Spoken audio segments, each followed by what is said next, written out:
ప్రత్యేకమైనటువంటి సందర్భంలో ముఖ్యంగా ములుగులో కొలువుదీరినటువంటి ఆదివాసీల ఆరాధ్య దైవాలైనటువంటి సమ్మక్క సార్లమ్మ జాతర జనవరి 28 నుంచి 31 వరకు జరుగుతున్న సందర్భంలో మరి జాతర నిర్వహణ కోసం గౌరవనీయులు పెద్దలు గిరిజన సంక్షేమ శాఖ మాత్యులు మా లక్ష్మణన్న గారి ఆధ్వర్యంలో సీఎం రేవంత్ రెడ్డి గారు, అదేవిధంగా డిప్యూటీ సీఎం బట్టి విక్రమార్క గారి ఆలోచనతో ఆదేశాలతో మరి జాతరకు 150 కోట్లు గతంలో ఎన్నడూ లేని విధంగా ఈసారి స్వాస్థ్య పనులకు ముందస్తుగా రిలీజ్ చేసిన సందర్భంగా మరి ఈరోజు ప్రెస్ ముందుకు రావడం జరిగింది. మా సోదరుడు సాంఘిక సంక్షేమ శాఖ,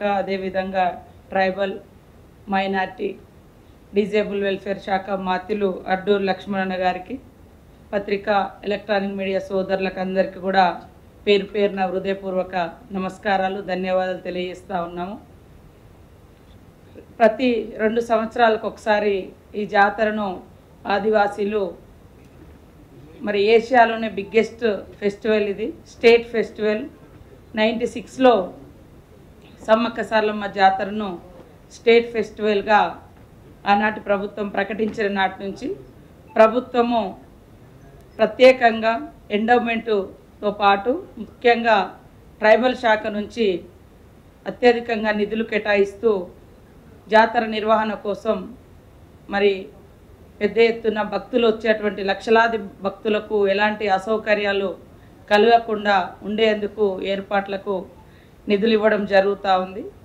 మరి మొన్న మేము గత 2 months నుంచి ఈ యొక్క జాతరను ఉద్దేశం దృష్టిలో పెట్టుకొని ముందస్తు పనుల కోసం, ఎందుకంటే ప్రతిసారి మనం చూస్తూ ఉన్నాం హడావుడిగా డబ్బులు రిలీజ్ చేయడం, అక్కడ కావాల్సిన ఒక పని ఉంటే ఇంకొక పని కావడం, తాత్కాలికంగా పనులు చేసుకొని బయటపడడం అవుతూ ఉంది. కానీ ఈసారి ఒక ప్రణాళికబద్ధంగా సీఎం గారి ఆలోచనను దృష్టిలో పెట్టుకొని వారిచ్చేటువంటి పూర్తి స్థాయి మరి మద్దతును దృష్టిలో పెట్టుకొని, ఎందుకంటే సమ్మక్క సార్లమ్మ జాతరకు కూడా ప్రతి సందర్భంలో వారు ఎంపీగా ఉన్నప్పుడు, ఎమ్మెల్యేగా ఉన్నప్పుడు, పిసిసి ప్రెసిడెంట్గా ఉన్నప్పుడు, ఎన్నికల ముందు పాదయాత్ర కానీ అన్ని సందర్భాల్లో సమ్మక్క సార్లమ్మ దగ్గరికి వచ్చినటువంటి చరిత్ర కూడా మన సీఎం రేవంత్ రెడ్డి గారికి ఉంది. సో వారు కూడా ప్రత్యేకంగా మరి దృష్టి పెట్టి పనులను అత్యధికంగా తీసుకోవాలి, పర్మనెంట్ స్ట్రక్చర్ డెవలప్ చేయాలి, ఆదివాసీ పూజార్ల ఆదివాసీ ప్రజల జీవనానికి అనుగుణంగా మరి ఎక్కడ కూడా భంగం కలగకుండా ప్రతి కన్స్ట్రక్షన్ కూడా ఇప్పుడు కొంత గోడలు ఏవైతే ఉన్నాయో సాలారం అంటాం మేము, దాన్ని కొంత ఎక్స్టెండ్ చేసే క్రమంలో వాటికి కూడా అత్యధికంగా నిధులు కేటాయించడం. గతంలో జనాలు వస్తే, భక్తులు వస్తే తడకలు కట్టేది కింద, ఆ తడకలు ఎండ ఉండడంతో చాలా ఉడకపోత పోసి పిల్లలు పెద్దలకు ప్రయాణం అంటే నడవడానికి కూడా ఇబ్బంది అయ్యేది, క్యూ లైన్లో నిలబడడానికి కూడా. సో అవన్నీ ఇప్పుడు షట్టర్స్ వేస్తూ ఉన్నాం. తర్వాత జంపన్న వాగు నుంచి ఊరు వరకు డివైడర్తో కూడినటువంటి డబల్ రోడ్డు పెద్దగా చేస్తూ ఉన్నాం. జంపన్న వాగును కూడా టూరిజం వారితో కలిసి మంచి వాటర్ ఫ్రంట్ అంటే వాటర్ ఫ్లోయింగ్ ఉండే విధంగా భక్తులు ప్రతి ఒక్క భక్తులు వచ్చినప్పుడు జంపన్న వాగులోనే స్నానాలు చేసి తల్లుల దగ్గరికి వస్తారు కాబట్టి అది కూడా డెవలప్ చేస్తూ ఉన్నాం. తర్వాత స్మృతి వనానికి కూడా ఒక వాళ్ళ యొక్క చరిత్రను, ఆనాటి సమ్మక్క సార్లమ్మ వారి జీవన చరిత్రను, వారి పోరాట చరిత్రను, వారి అంటే భక్తి, ప్రజల యొక్క భక్తి అవన్నింటిని కూడా ఒక 29 ఎకరాలలో అక్కడ ఎండోమెంట్ ల్యాండ్ను కూడా గుర్తించడం, అక్కడ ఒక ప్రత్యేకమైనటువంటి మరి నిర్మాణాలు కూడా చేయాలనే లక్ష్యంతో వాటి కోసం కూడా ఒక 40 కోట్లు ఇందులో పక్కకు పెట్టి అంటే పర్మనెంట్ స్ట్రక్చర్ కోసం కూడా చేస్తూ ఉన్నాం. ప్రతి సంవత్సరం అక్కడ జాతర నిర్వహణకు 50 నుంచి 60 కోట్లు మినిమంగా పోలీస్, దాదాపుగా రాష్ట్రంలో ఉన్న పోలీస్ వ్యవస్థ అంతా 12,000 మంది పోలీస్ అధికారులు, పోలీస్ సిబ్బంది 4 రోజులు అక్కడే ఉంటారు. శానిటేషన్ సిబ్బంది ఉంటారు, ఎలక్ట్రిసిటీ వీళ్ళందరి మెయింటెనెన్స్, తర్వాత భక్తుల సౌకర్యార్థం, అవి కాకుండా ఈసారి దాదాపుగా 60-70 కోట్ల రూపాయలతోటి స్వాస్థంగా జంపన్నవాగు డెవలప్మెంటు, డబల్ రోడ్స్, తర్వాత గుడి చుట్టుపక్కల కూడా అంత మా ఆదివాసీ పూజార్ల ఆలోచనతోటి అవన్నీ కూడా చేయాలనేటువంటి లక్ష్యంతో సీఎం గారి దృష్టికి, అదేవిధంగా మా ఎండోమెంట్ శాఖ మంత్రివర్యులు సోదరిమణి సురేఖ గారు దృష్టికి తీసుకెళ్ళిన తర్వాత 2-3 మీటింగ్లను కూడా మేము ఏర్పాటు చేసుకోవడం జరిగింది. ఎండోమెంట్ వారు, మరి శైలజ గారు ప్రత్యేకంగా, ఎండోమెంట్ సెక్రటరీ గారు ప్రత్యేకంగా మీటింగ్ ఏర్పాటు చేసి అధికారులందరితో ఎట్లా మోడల్ చేయాలి, ఏం చేయాలని, దాంట్లో పూజార్లను కూడా కూర్చోబెట్టి వాళ్ళ యొక్క ఆలోచనకు అనుగుణంగా చెప్పడంతో ఇవన్నీ కావాలి అంటే కొంత అమౌంట్ ఎక్కువ కావాలని కోరడంతో ముఖ్యమంత్రి గారు, ఎండోమెంట్ మినిస్టర్ గారు, ముఖ్యంగా మా ట్రైబల్ శాఖ నుంచి ఈ 150 crores ఈసారి రిలీజ్ చేయడం జరిగింది. మరి లక్ష్మణన్న గారికి, మా ఫైనాన్స్ డిప్యూటీ సీఎం గారికి ప్రత్యేకంగా ధన్యవాదాలు తెలియజేస్తూ ఉన్నాం. పత్రికా మీడియా సోదరులకు కూడా ప్రత్యేకంగా విజ్ఞప్తి చేస్తూ ఉన్నాం. మీ ఆలోచనలు, మీకుండే ఇన్ఫర్మేషన్, మీ సమాచారాన్ని కూడా తీసుకొని రాబోయే కాలంలో ఈ యొక్క తెలంగాణ చరిత్రను, ఆదివాసీల 1300 నాటి చరిత్రను, 13వ శతాబ్దం నాటి చరిత్రను మరింకో కొన్ని వందల ఏళ్ళు నిలబడే విధంగా లిఖించాలని, ఆ చరిత్రను గుర్తు చేసే విధంగా మనం చేసుకునేటువంటి అభివృద్ధి కార్యక్రమాలు ఉండాలని అక్కడి బిడ్డగా ఎంతో తపనతోటి ఈసారి అత్యధికంగా నిధులను తీసుకోవడం జరిగింది. సహకరించిన పెద్దలందరికీ కూడా పేరు పేరున హృదయపూర్వక నమస్కారాలు, ధన్యవాదాలు తెలియజేస్తాను.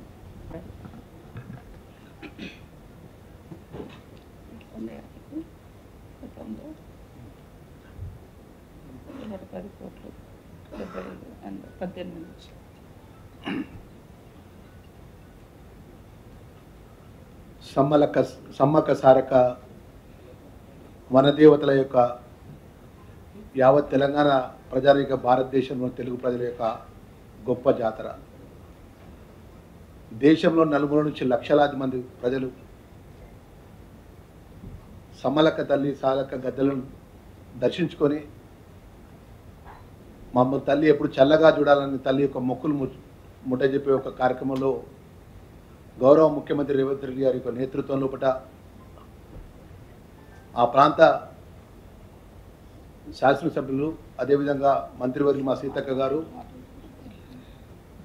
ఆర్థిక శాఖ మంత్రులు భట్టి విక్రమార్క గారు మరి పెద్ద ఎత్తున ఒక 6 నెలల క్రితమే, అంటే 6 నెలల ముందే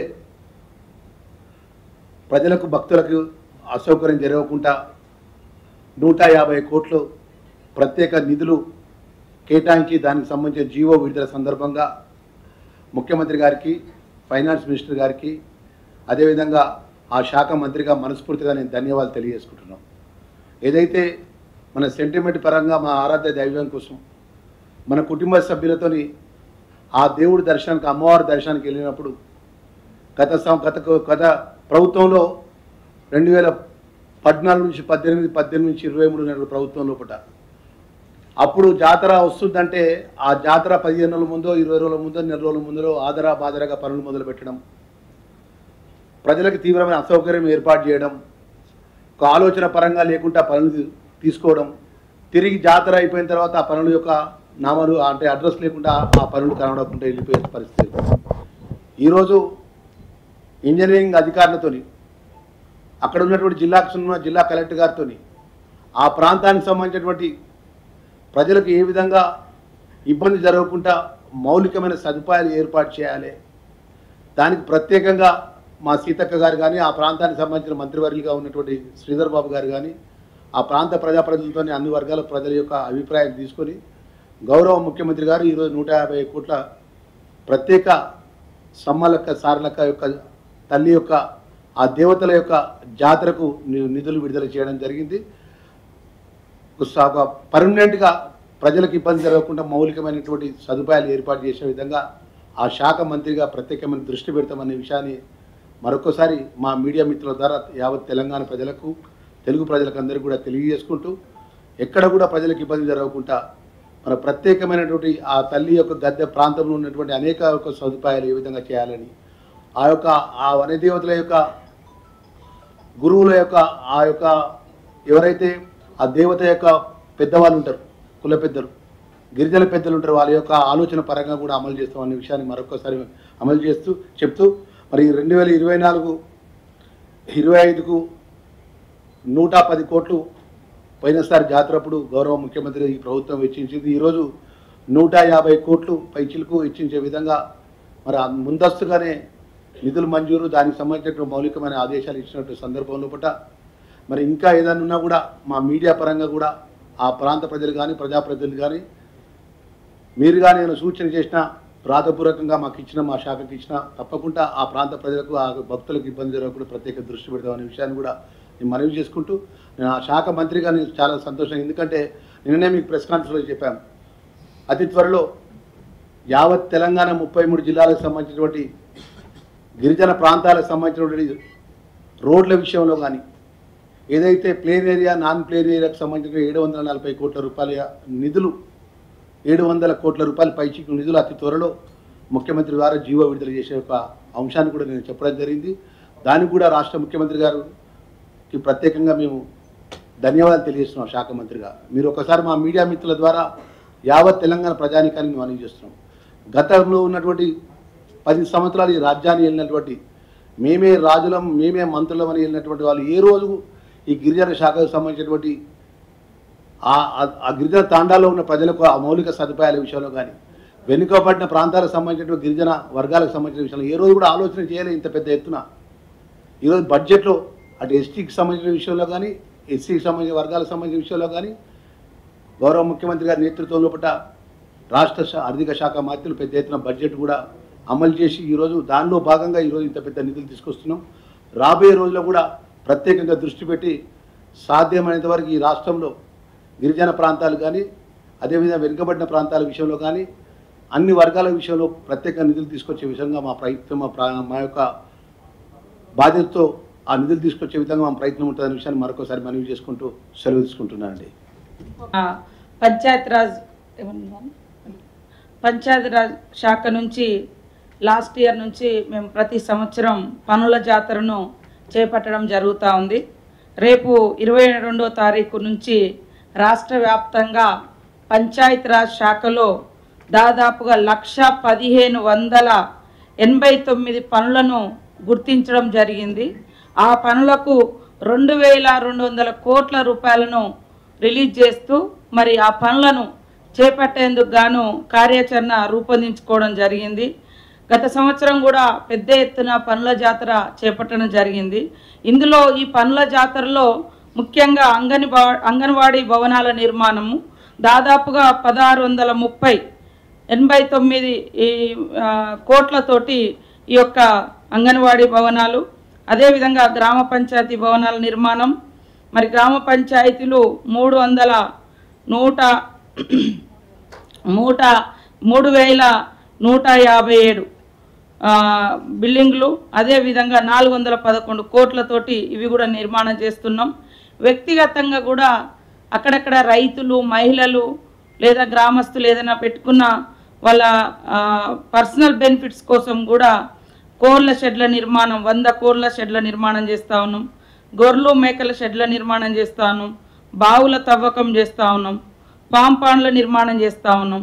ప్రభుత్వ పాఠశాలలో మరుగుదొడ్ల నిర్మాణం చేస్తూ ఉన్నాం. వ్యవసాయ పొలాలకు మట్టి రోడ్ల నిర్మాణం పెట్టినాం.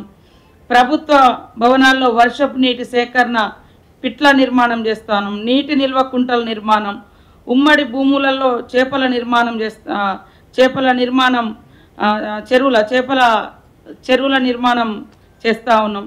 ఖండిత కందకాలు మరియు నీటి నిల్వ కందకాలు పెడతా ఉన్నాం. చెక్ డ్యాములు, ఊట కుంటలు చేస్తూ ఉన్నాం. నర్సరీల పెంపకం, ఈత మరియు ఇతరత్ర వ్యక్తిగత మొక్కల పెంపకం, అంతర్గత సిసి రోడ్లు, సిఆర్ఆర్ అండ్ ఎంఆర్ఆర్ రోడ్ల నిర్మాణం, స్వచ్ఛ భారత్ మిషన్ గ్రామీణ్, అదేవిధంగా వాటర్ షెడ్ పనులు. టోటల్గా 1,1589 పనులకు 22,200 కోట్లను ఈసారి ఈ యొక్క 2025 పనుల జాతర 2025లో మరి ప్లాన్ చేయడం జరిగింది. రేపటి నుంచి మేమందరూ ఎమ్మెల్యేలకు, మంత్రులకు, ఎంపీలకు, ఎమ్మెల్సీలకు, రాజ్యసభ మెంబర్లకు మా శాఖ నుంచి ఈ యొక్క పనుల జాతరలో పాల్గొనాలని వ్యక్తిగతంగా నేను కూడా లెటర్స్ రాయడం జరిగింది. At the same time media ద్వారా కూడా మా ప్రజాప్రతినిధులకు, అధికారులకు అందరికి కూడా తెలియజేస్తా ఉన్నాం. ఈ పనులను మేము గుర్తించి ఆయా గ్రామాల అభివృద్ధి కోసం ఈ నిధులు కేటాయించుకొని లాస్ట్ ఇయర్ నుంచి ఇలా పనుల జాతర 2024 కంప్లీట్ చేసుకొని ఇప్పుడు 2025లో కంప్లీట్ ఇది కూడా చేసుకోబోతున్న సందర్భంగా ప్రతి ఒక్కరూ దీంట్లో పాల్గొనాలని పేరు పేరున విజ్ఞప్తి చేస్తూ దానికి సంబంధించినటువంటి పోస్టర్ కూడా ఉంది, రిలీజ్ చేస్తాం. ఇది మా పంచాయతీరాజ్ శాఖ నుంచి మేము రేపటి నుంచి చేపట్టేటువంటి పనుల జాతరకు సంబంధించినటువంటి పోస్టరు. సో గ్రామీణ ప్రాంతాలలో ఖచ్చితంగా ప్రజల యొక్క అసెట్స్ని కానీ అభివృద్ధిని కానీ కాంక్షించి ఇవన్నింటినీ ఐడెంటిఫై చేసి ఈ వర్క్స్ను సెలెక్షన్ చేయడం జరిగింది. పత్రికా సోదరులు, మీడియా సోదరులు కూడా పాల్గొనాలని, ఏమైనా లోటుపాట్లున్నా మాకు సూచనలు చేయాలని మనస్ఫూర్తిగా కోరుకుంటాను.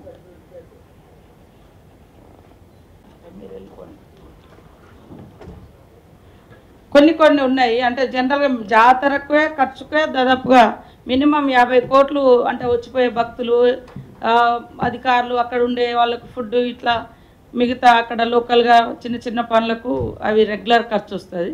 కానీ ఈసారి ఇంకా మేము చుట్టూ సమ్మక్క సార్లమ్మ గద్దెల చుట్టూ ఉండే కట్టడాలు, స్మృతివనము, తర్వాత రోడ్స్ వైండింగ్ చేయడం, ఇంటర్నల్ రోడ్స్ ఇవన్నీ కూడా అందులో పెట్టుకొని జంపన్న వాగు, ఇంకా బాతింగ్ ఘాట్స్, స్నానఘట్టాలు అట్లాంటివన్నీ కూడా ఎక్స్టెన్షన్ చేస్తా ఉన్నాం. సో దాంతో ఒక రూపురేఖలు ఖచ్చితంగా మారుతాయి. రోడ్స్ కూడా చాలా కంజెస్టెడ్గా ఉండడంతో భక్తులు అందరూ ఒకటేసారి లక్షల మంది వచ్చేసరికి ఇబ్బందికరమైనటువంటి పరిస్థితి ఉంది. ఇప్పటికే కొన్ని వర్క్స్ ఆల్రెడీ పంచాయతీరాజ్ నుంచి మేము టేకప్ చేసినాం, నడుస్తున్నాయి. ఇంకా ఇవి పర్మనెంట్గా అదే స్మృతివనము చుట్టూ గోడ ఉంది, ఆ గోడను కొంత మా ట్రైబల్ జీవనాన్ని అక్కడ ఎస్టాబ్లిష్ చేయడము, ఆ తల్లుల యొక్క చరిత్రను ఇదంతా ఉండే విధంగా ఉండాలనే ఒక ఆర్కిటెక్చర్స్ని పెట్టుకొని ఆదివాసీ పూజారులతోటి ఇప్పటికీ 2 సార్లు మీటింగ్స్ పెట్టడం జరిగింది. అవన్నీ కొంత సరే అప్పుడు పెద్దలు కొన్ని తయారు చేశారు, ఇంకా ఆధునికంగా అదేవిధంగా పూర్వమీమాయి ఆధునికతో కూడినటువంటి పూర్వం ఆ జీవితాలను కూడా ప్రతిబింబించే విధంగా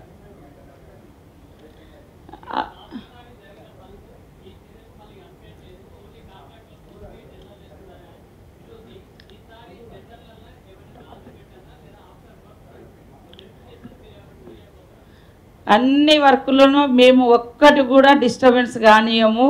అక్కడ అందుకనే చెప్తున్నాము, టాయిలెట్స్ కడతారు తాత్కాలికం, అంటే పర్మనెంట్ వేలలో టాయిలెట్స్ అక్కడ కట్టలేము రైతుల భూములు కాబట్టి తాత్కాలికంగానే అవి ఉంటాయి. తర్వాత కొంత శానిటేషన్, దాదాపుగా 4-5 వేల మంది అక్కడ వర్కర్స్ పనిచేస్తూ ఉంటారు.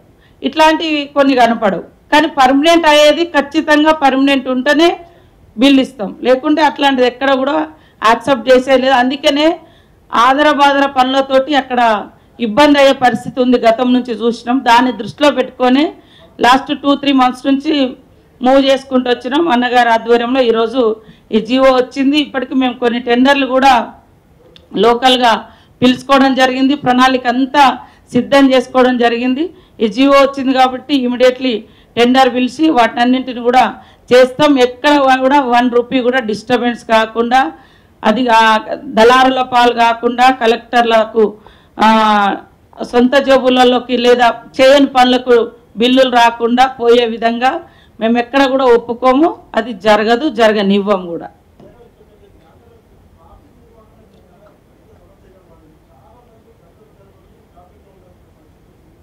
వాస్తవానికి పోలీస్ అధికార యంత్రాంగం అంతా కూడా కాన్సన్ట్రేట్ చేస్తూ ఉన్నారు. లాస్ట్ టైం కూడా చాలా వరకు చేసినాం. లాస్ట్ టైం బస్సెస్ కూడా మనము ఫ్రీ బస్సెస్ తోటి చాలా ఎక్కువ కూడా ప్రొవైడ్ చేసినాం, ఎందుకంటే అందరు వస్తారని. అక్కడ కొద్దిగా ఇబ్బంది అయింది. సేమ్ టైంలో మనం జాతర నిర్వహించుకునేదంతా కూడా వైల్డ్ లైఫ్ సాంచురీ ఉన్నటువంటి ప్రాంతం, దట్టమైన అడవులు. సో ఫారెస్ట్ వాళ్ళతోటి మాకు కొన్ని ప్రాబ్లమ్స్ ఉన్నాయి. రోడ్స్ 4 లైన్స్ వేయడానికి కూడా మాకు అనుమతి లేకపోవడంతో ఇబ్బంది అవుతుంది. దాన్ని అధిగమించాలంటే ఇంకా కొన్ని రోడ్లు మేము ఇటు భూపాలపల్లి నుంచి మంతిర్ నుంచి అవి ఈసారి ఎస్టాబ్లిష్ చేస్తూ ఉన్నాం. కొంత ట్రాఫిక్ను ఎటు నుంచి వచ్చేవాళ్ళు అటు నుంచి వచ్చే విధంగా అందరూ ఒకే రూట్లో పసరా తాడువాయి ఈ 2 రూట్లతోటే ఆ 2 రూట్లు కూడా వైల్డ్ లైఫ్ సాంచురీలో ఉన్నాయి కాబట్టి ఇబ్బంది అవుతుంది. ఇంకా 2-3 రోడ్లు ఈసారి కొంత మేము డెవలప్ చేస్తున్నాం. ఇది కూడా పర్మిషన్ కోసం ట్రై చేస్తూ ఉన్నాం. రోడ్లు వైండింగ్ చేయడం కోసం, వెడల్పు చేయడం కోసం ఈసారి ఖచ్చితంగా ఇబ్బంది రాకుండా ఇంకా ముందస్తుగా. పోయినసారి మ్యాక్సిమం ట్రై చేసినాం, కానీ బస్సులు వచ్చే రూటు ట్రాఫిక్ జామ్ అయింది. మామూలుగా ప్రైవేట్ వెహికల్స్ కాడ బాగానే నడిచింది, కానీ అన్ని బస్సెస్ ఎక్కువ ఉండడం, తర్వాత సేమ్ టైంలో బస్సులు ఎక్కువ వచ్చిపోయేటివి కూడా లాస్ట్ టైం మనము ఎక్కువ ప్రొవైడ్ చేయడం జరిగింది భక్తుల సౌకర్యార్థం. చాలామంది ఫ్రీ బస్ ఉండడంతో భక్తులు ఎక్కువ మంది మహిళలు ముఖ్యంగా బస్సులలో రావడంతో అది లాస్ట్ టైం మాకు కొద్దిగా అర్థమైంది. దాన్ని దృష్టిలో పెట్టుకొని ఇంకా జాగ్రత్తలు తీసుకుంటాం.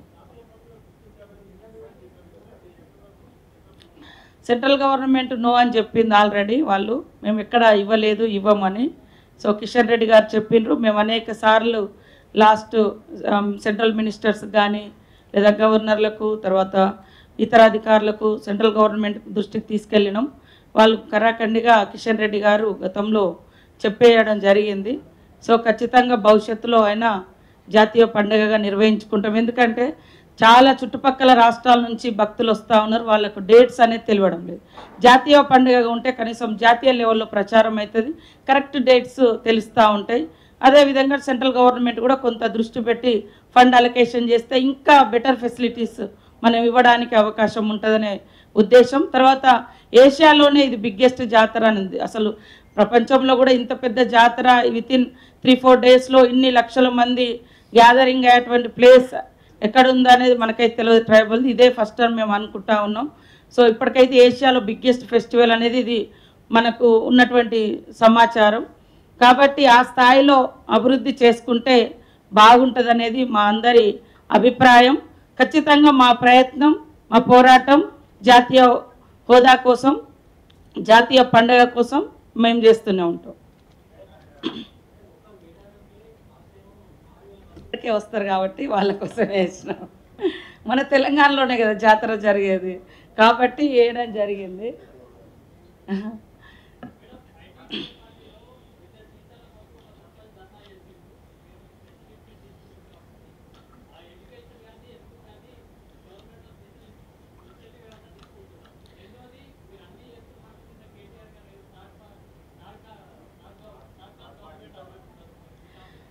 కేటీఆర్ గారికి నిజంగా ఆయన మైండ్ పనిచేస్తలేదు, చాలా ఫ్రస్ట్రేషన్లో ఉన్నాడు. 3rd గ్రేడ్ అంటే ఏంటిదో చెప్పాలి. 3rd గ్రేడ్ అంటే ఏంటిది, నీ ఉద్దేశంలో ఏంటిది అంటే నీ కులమా, నీ ఆస్తా, నీ అంతస్తా, నీ అధికారమా, నీ అహంకారమా, నీ అవినీత 1st గ్రేడ్లు ఉండేది. 3rd గ్రేడ్లో ఏముంటుంది? 3rd గ్రేడ్ అంటే ఏంటిది?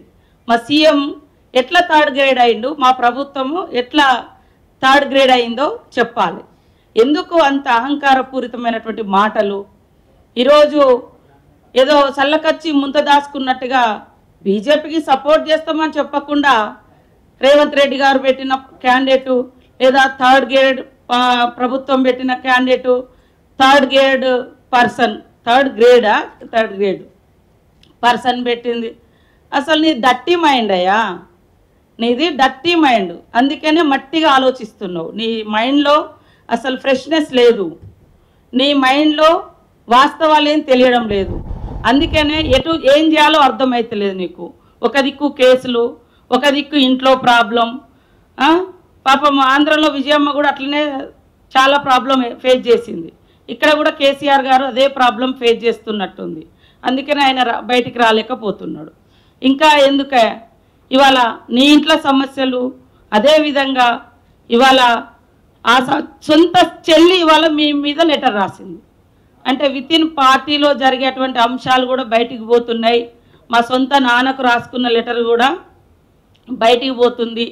అని ఆమె గతంలో లెటర్ రాసింది. ఈరోజు కూడా నేను అమెరికాలో ఉండగా నా మీద ఇంత కుట్ర జరుగుతుంది అని. అలాంటివన్నీ డైవర్ట్ చేయడం కోసం ఇలాంటి మరి డర్టీ మాటలు, మైండ్లెస్ మాటలను కేటీఆర్ అంటున్నాడు.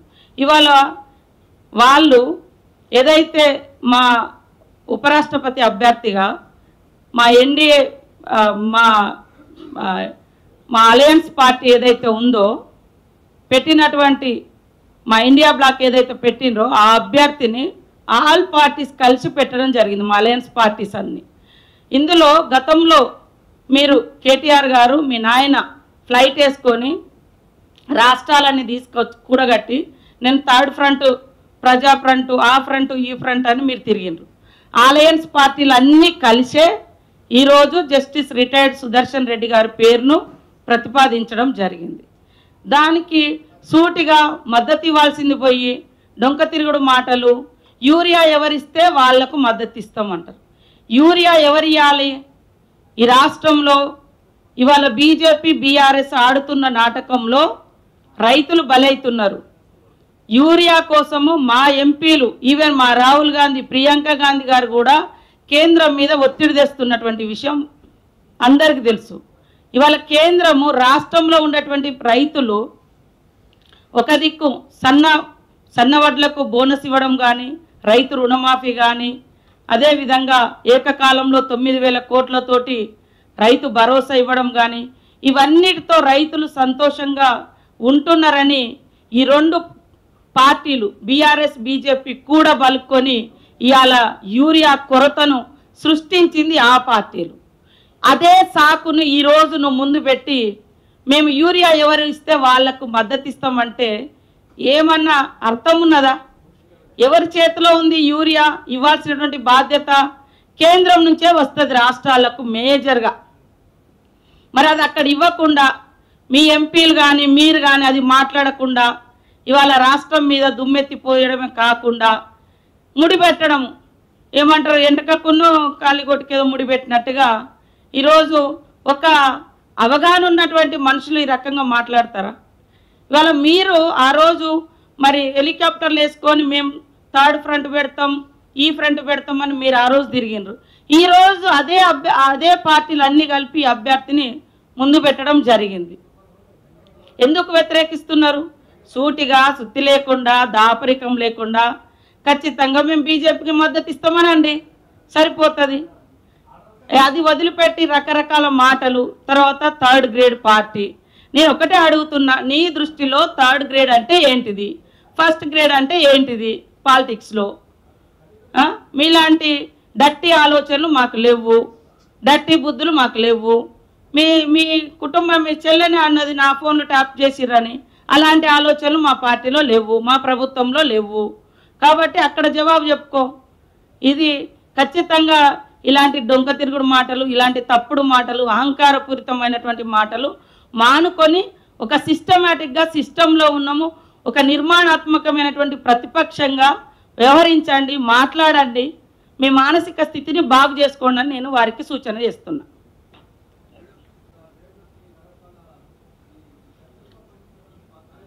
ప్రతి సంవత్సరం తీస్తూ ఉన్నాం. వాస్తవానికి యుద్ధ ప్రాతిపదికన ఎక్కువ శానిటేషన్ సిబ్బందిని కూడా మన రాష్ట్రంలో సరిపోకుండా పక్క నుంచి కూడా తీసుకొచ్చి స్టార్ట్ చేస్తూ ఉంటాం. మేము లాస్ట్ టైం కూడా దాదాపుగా 5-10-15 రోజులు పడుతుంది. ఎందుకంటే జాతర అయిపోయిన తర్వాత తిరుగువారం జాతర అని ఉంటుంది మాకు. అప్పటిదాకా మళ్ళీ భక్తులు వస్తూనే ఉంటారు. సో ఎప్పటికప్పుడు ఆ క్లీనింగ్ అనేది ఖచ్చితంగా చేస్తాం, గత ఉన్నటువంటి ఎక్స్పీరియన్స్ దృష్టిలో పెట్టుకొని. ఎందుకంటే ఆ చెత్తా చెదారంతో మా పబ్లిక్ విష జ్వరాల బారిన పడుతున్నారు, జ్వరాలు వస్తున్నాయి. అదేవిధంగా దోమలు, ఎక్కువ ఈగలు వస్తాయి. ఎందుకంటే బంగారం, మనం బెల్లం ఎక్కువ అక్కడ ఉంటుంది కాబట్టి అది కూడా ఎప్పటికప్పుడు నీట్గా చేస్తూ ఉన్నాం. గతంలో పెద్దగా ఇబ్బందులు రాలేదు, కానీ ఇంకా బెటర్గా మీరు చూస్తారు. మేము ఒక యుద్ధ ప్రాతిపదికన మార్పులు, చేర్పులు, పనులు చేయాలన్నటువంటి లక్ష్యంతో పనిచేస్తూ ఉన్నాం. ఖచ్చితంగా మీ సూచనలు, మీ దృష్టికి వచ్చినటువంటి నెగిటివ్ పాయింట్స్ కానీ, లేదా ఇంకా ఏం చేస్తే బాగుంటుంది అనేది కానీ మీరు అది తెలియజేయండి, మేము తప్పకుండా సరిదిద్దుకుంటాం.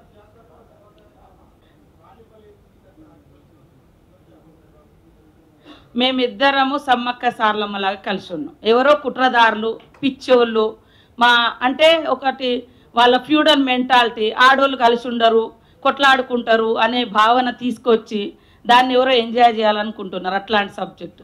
కానీ నాకు కొంచెం చైతన్యం ఉంది, ఆమెకు కూడా కొంత చైతన్యం ఉంది. ఆడోళ్ళు కొట్లాడి పెట్టుకోరు, కలిసి ఉంటారు. అభివృద్ధిలో పోరాటంలో ఆనాటి నుంచి మా తల్లుల స్ఫూర్తి నుంచి మేమందరం కలిసికట్టుగా పనిచేస్తాం. తను వాస్తవానికి జాతరకు ముందే నాకు కొంచెం వేరే బిజీ ఉంటుంది అక్క అని వాళ్ళ మన్నుమడి ఎంట్రుకలు తీయడానికి వచ్చి మేమిద్దరం కలిసి జాతర అంతా సమీక్ష చేసుకున్నాం. ముందే చెప్పింది.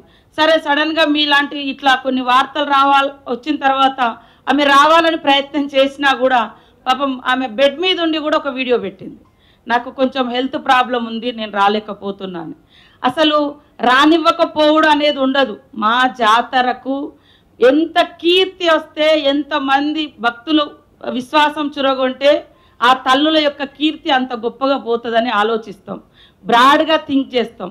ఆమె మా మంత్రి, మా సోదరిమని. నేను అక్కడ అడ్డుకోవడానికి ఏముంది? కొన్ని పత్రికలు ప్రత్యేకంగా వరంగల్లో ప్రతిదాని కొట్లాట ఇవాళ అక్కడ మాకు ఇన్ఛార్జ్ మినిస్టర్ గారు, నేను నిజామాబాద్ ఇన్ఛార్జి, ఆమె అంతకుముందు మెదక్ ఇన్ఛార్జి గారు మినిస్టర్ గారు ఉన్నప్పుడు కొన్ని ప్రోగ్రామ్స్ ఉన్నప్పుడు పోతాం, పార్టిసిపేట్ చేస్తాం. నేను నా జిల్లా ఉంది, నా నియోజకవర్గం ఉంది, నాకు ఇన్ఛార్జ్ ఉంది. అంతే తప్ప మా ఇద్దరి మధ్య మేము ఈ మధ్య కలిసి దిగిన ఫోటోలు పెట్టినా ఓర్వలేకపోతున్నారు. మేము ఏదో పని మీద ఉండి ఎటెటర్ పోయినా సహించలేదు. ఇట్లా ఉండకండి, ఆడవాళ్ళని కొద్దిగా కలవనియండి, ఎదగనియండి, బతకనియండి. ఒక దిక్కు ఆడబిడ్డల మీద కుట్రలు జరుగుతున్నాయి కుటుంబాలలోనే. ఆ కుట్రలు బలిగానియకండి, ఆడబిడ్డల్ని ఎదగనియండి. మేమందరం మంచిగా రాజకీయ విమర్శలు వేరు, వ్యక్తిగత బంధాలు అనుబంధాలు వేరు. సురేఖకు నాకు రాజకీయ కలయికనే, కానీ ఎప్పుడు కూడా వ్యక్తిగత విమర్శలు, వ్యక్తిగత విద్వేషాలు మధ్య లేవు. అక్క చెల్లెల్లాగా కలిసే పనిచేస్తున్నాం.